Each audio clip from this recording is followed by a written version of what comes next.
Qu'est-ce que tu fais, Charlotte? Je suis en train de choisir le style de dessin que je vais apprendre. Je flâne sur YouTube et puis j'ai compris que j'avais le choix entre 3 trucs. Il y a le manga, mais je me sens quand même un peu loin de ça. Ouais. Ensuite, il y a le dessin type animation, jeux vidéo, fantastique, tu vois. Cool, ça. Voilà, ouais, mais je vois que je suis pas passionnée par les armures et les trolls quand même. Donc le dernier truc, c'est les portraits là, hyper réalistes au crayon. T'as vu, c'est un truc de fou. C'est hyper bien fait, on dirait de la photo. Ah pardon, j'avais pas compris. Je pensais que tu voulais faire du dessin. Je vais faire du dessin qui ressemble à de la photo.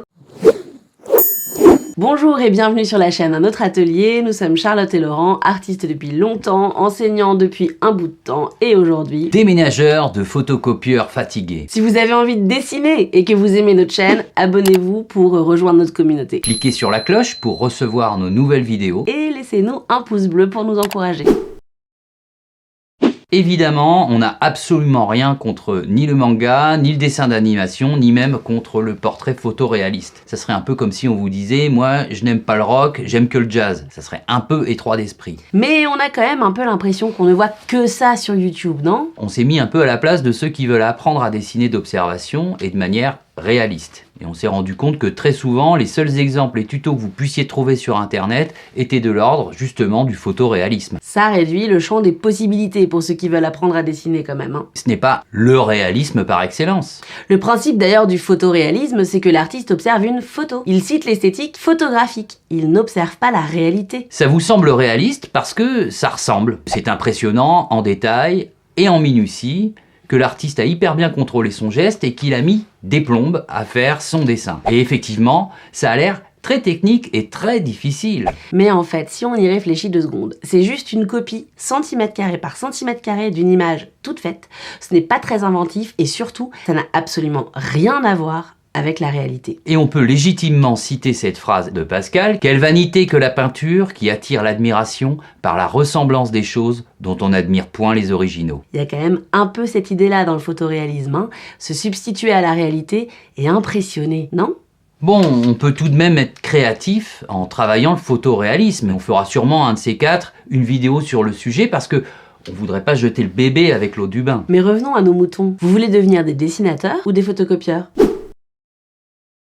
Alors, si vous ne vous trouvez pas assez réaliste, si vous ne vous trouvez pas assez détaillé, mais c'est une excellente nouvelle! Vous êtes probablement des dessinateurs! Et si vous aimeriez coller davantage à la réalité, alors allons-y. Comment faire un dessin réaliste? Bon, prenons un dessinateur, un super technique qui maîtrise à fond. Mettons-le face à la réalité et laissons-lui du temps.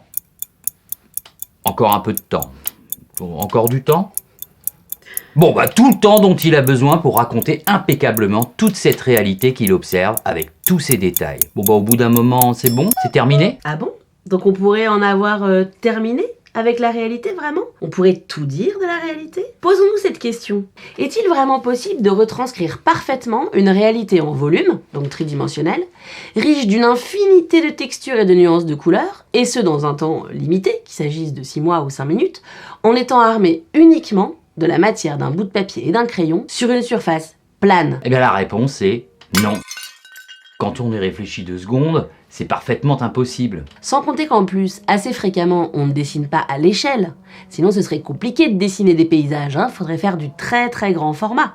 On opère donc une réduction. Puis il y a le cadrage aussi. Ce que vous décidez de représenter dans le cadre n'est qu'une fraction de ce que vous observez. On ne peut donc pas retranscrire fidèlement la réalité. Parce que quand on dessine, on doit proposer une vision, une traduction de la réalité. On ne refabrique pas la réalité telle qu'elle est. Le dessin ne pourra jamais rivaliser avec la réalité. Alors faites votre deuil. Nous comprenons votre douleur, mais faites votre deuil tout de suite, ou vous serez frustré pour toujours, torturé par une réalité qui vous soumettra, qui vous dominera, qui vous maintiendra dans une course-poursuite chimérique, où hors d'haleine, vous vous égarez dans les ténèbres brumeux de votre illusion. Voilà, ça c'est dit. Donc les fameux « j'ai pas fini » ou « il me faut plus de temps » ou « il n'y a pas assez de détails », ça ne tient pas. Tous les artistes effectuent le même acte en dessinant. Ils synthétisent.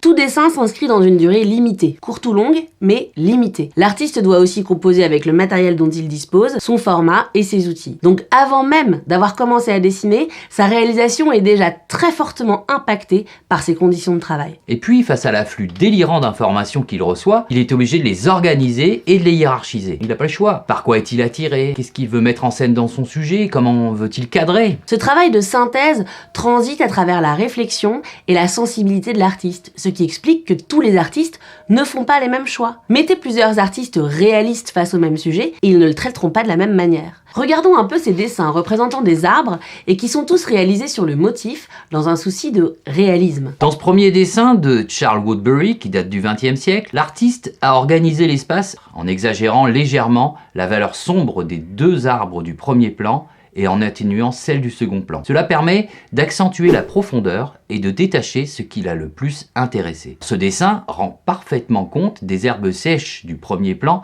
et des petites feuilles qui subsistent encore sur les branches. C'est l'automne, on y est, mais ce n'est absolument pas détaillé. Dans ce deuxième dessin de Seth Wells Cheney, qui date du 19e siècle, l'artiste a dessiné dans un temps un peu plus rapide. Il a favorisé le groupe d'arbres, détaillant peu le sol. Le dessinateur a donné la part belle aux textures, aux dynamiques et aux mouvements des feuillages, des herbes, etc.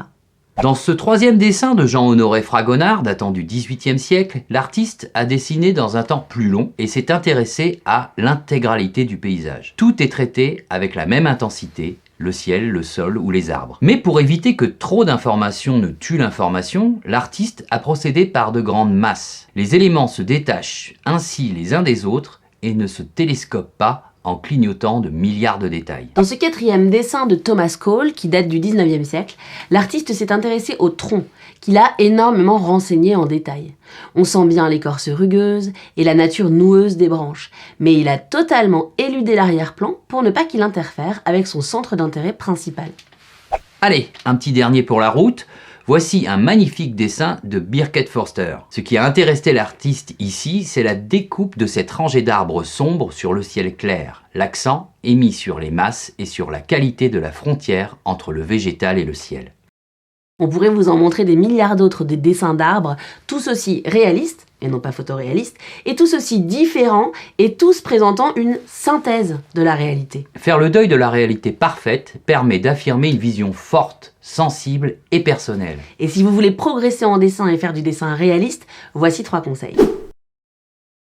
Premièrement, observez la réalité et arrêtez de vous référer tout le temps à des photos sur lesquelles on peut zoomer à l'infini et annuler ainsi totalement la sensation de distance qui nous sépare du sujet. Deuxièmement, observez les œuvres des artistes, qu'ils soient classiques, modernes ou contemporains, et regardez comment ils effectuent, chacun à leur manière, ce travail de synthèse. Enfin, prenez conscience qu'à force de regarder les détails, vous finirez par être aveuglé et par vous égarer. Privilégiez absolument la cohérence de l'ensemble avant de vouloir tout renseigner. On vous prépare prochainement une vidéo sur le croquis pour vous aider sur ce sujet. Et n'oubliez pas, le réalisme, ce n'est pas le photoréalisme. Nous espérons que cette vidéo vous a plu et si c'est le cas, n'hésitez pas à mettre un pouce bleu, à la partager et à laisser un commentaire. Et posez-nous toutes vos questions, nous y répondrons avec grand plaisir. À la semaine prochaine. Et sinon, quand même, les trolls, tu sais en dessiner ou pas? J'aime pas les trolls, ça me fait peur. Il va falloir dépasser ses peurs, Charlotte.